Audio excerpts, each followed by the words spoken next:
Oh yeah, it's time for another Mario sports game. Today, we're going to be entering the world of soccer to look at a game that, by all accounts, shouldn't even merit a video on this channel. It never had a competitive community when it first came out, its sequel was hailed as better than the original, and has its own blossoming tournament scene, and the game has none of the deep, meta-defining mechanics that many other recently revived GameCube games do. And yet, the community continues to grow. This is the story of how the at-home, online era of competitive gaming revived a game that should have been buried long, long ago. This is Super Mario Strikers. An old game, but a brand new esport. Being a gamer can be stressful, not just on your mental health, but on your scalp as well. While not often talked about, hair loss is something 2 out of 3 guys experience before the age of 35. Thankfully, this is where today's video sponsor, Keeps, comes in. Keeps offers clinically proven treatments to combat the symptoms of hair loss with a subscription-based service that delivers products straight to your door. So even if you're malding trying to get a boss kill, your hair will remain looking good both in and out of the game. On top of that, Keeps offers 24/7 care and support, including a network of medical advisors and care specialists who are ready to answer any questions you might have. So if you're up until 3 a.m. fighting that boss again, you can still get top quality advice in between deaths. To get 50% off your first order, go to keeps.com/action or click the link in the description. That's keeps.com/action. And now, back to the video. Super Mario Strikers released for the Nintendo GameCube in 2005, bringing soccer into the Mario sports canon for the first time. And before you type that comment, yes, we're aware it's also called football. But we also know that most of you call it soccer, so for the sake of this video, let's set aside our differences and agree to call it soccer. Deal? No. Okay. Like all the other Mario sports titles, Super Mario Strikers contains many of the familiar traits of the sport it's emulating, with some trademark Mario wackiness thrown on top.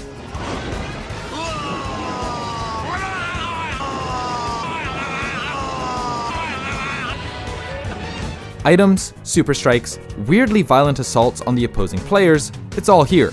But one thing that sets the game apart from other Mario sports games is the slightly more serious tone. From the box art to the super strike animations, there's just a bit more edge to this soccer game. Mario isn't here for a casual, fun day of tennis with his friends. He's here to dominate the pitch.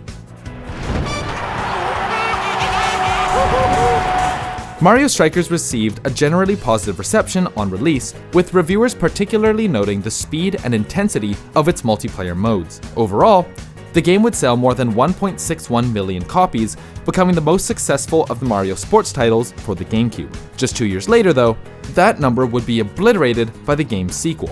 Since Charged sold more, was played on a more popular console, and had online functionality, it was a no-brainer that if a competitive community were to be built around Charged or the original, this new version would be the go-to.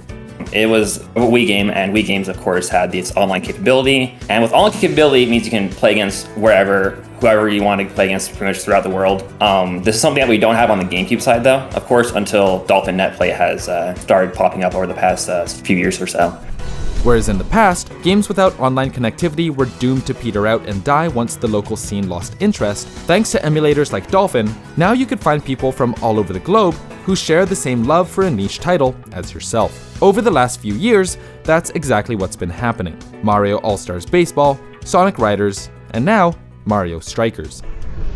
I played a lot when I was when it came out, and played it all the way out throughout college too. And right after I graduated, I just was like, there has to be a competitive scene for it. So I looked up, Googled competitive Mario Strikers, got to this Discord, and it was at the time just Charged. So I just kind of lurked in there for about a year until I asked the owner of it. I was like, are y'all ever gonna do Super Mario Strikers for the GameCube? And he said, yeah, this guy named Luso just did Mario Strikers tournament. I was like, oh damn, this is gonna be great. And I've been hooked ever since. While Mario Strikers sort of resembles real-life soccer, the gameplay quickly diverges from what you might see at the World Cup. Like arena soccer, the walls are fair game, and shots fired at the goalie also have quite a bit of rebound to them. Mastering shot angles to effectively pass to yourself is a well-established strategy. As well, many players have mastered lob shots by learning specific setups at various points on the field to chip the keeper if they're caught off their line. From an infield, a great look. Oh, what the steal to the item, the shallow lob. There are plenty of movement tech options to master and new setups to explore, but the first thing any new Strikers player must learn is what to do with items. Possession. Oh, turnover. Mushroom. Whoa! Bang! Look at that shot. Items are commonplace in competitive Mario titles, and each community has its own unique relationship with what to do with them. If you're familiar with competitive Super Smash Bros., you'll know that since the year 20XX, the rule set has been simple. Items, off. Map, final destination. Character, box only.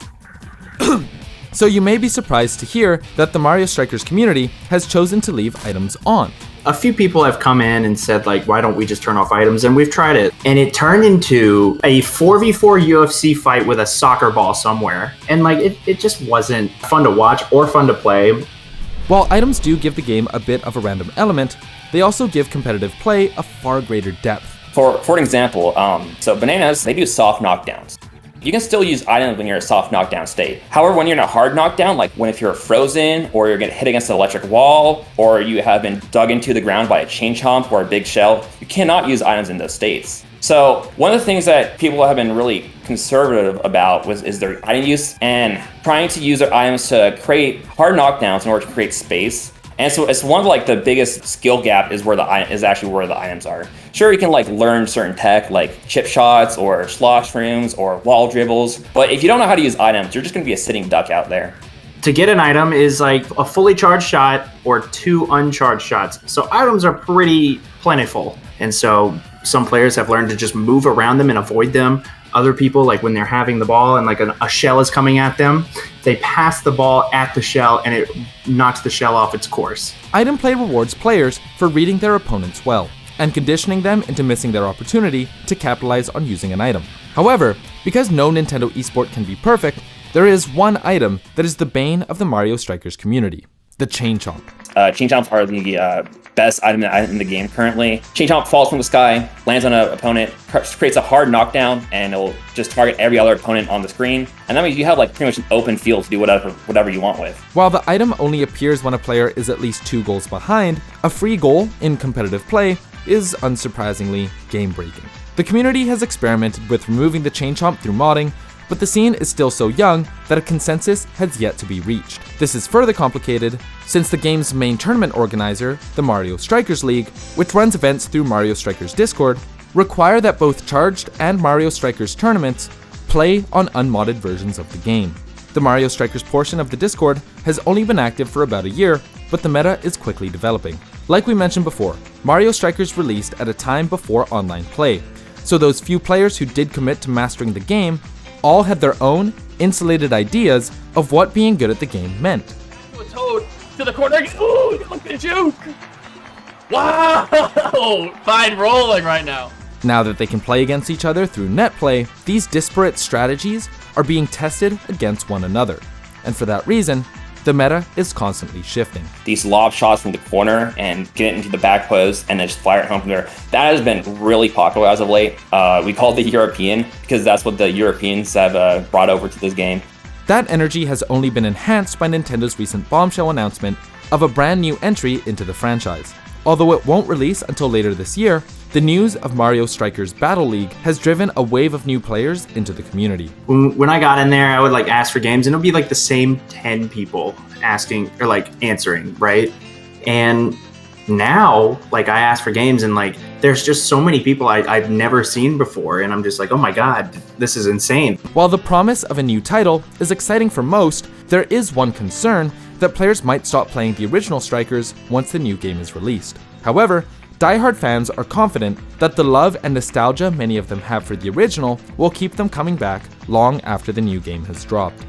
I saw that a lot too with like Smash and stuff. When like Ultimate came out, a lot of like the Smash 4 people pretty much just dropped Smash 4. But I really don't think that will happen. Both communities just love Charged and SMS so much. I think it'll just be like adding a new game. Now, when we covered Mario Superstar Baseball, many of you were curious about its sequel on the Wii. In the case of Mario Strikers, the Wii counterpart, Charged, has an even longer competitive history than the GameCube version, so keep an eye out as we might just be covering that video sometime soon.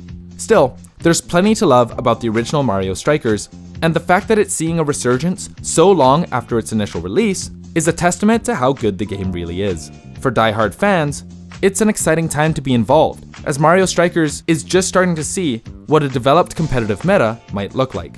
Many players are focused on discovering new scoring tech, defensive playstyles, and labbing item interactions. And with a new game on the horizon, there's no telling how far Mario Strikers can continue to go. This video is made possible thanks to our wonderful patrons. Massive thank you to everyone on this list, and shout out to Jason B, Brendan QB, Foxy Mauve, Pachanas, Pin, Sierra Shampoo, Spartacus, and Yashichi for being platinum supporters. And an extra special shout out to Steven, Noodles, Marco, and Flight for being diamond supporters. We appreciate all the support. If you want to talk to us, check out our Discord. If you want to support our channel and get info on unreleased videos, check out our Patreon. If you want to help us out in a different way, leaving a like, subscribing, and hitting the bell to stay up to date is also appreciated. My name is Jonah, thanks for watching.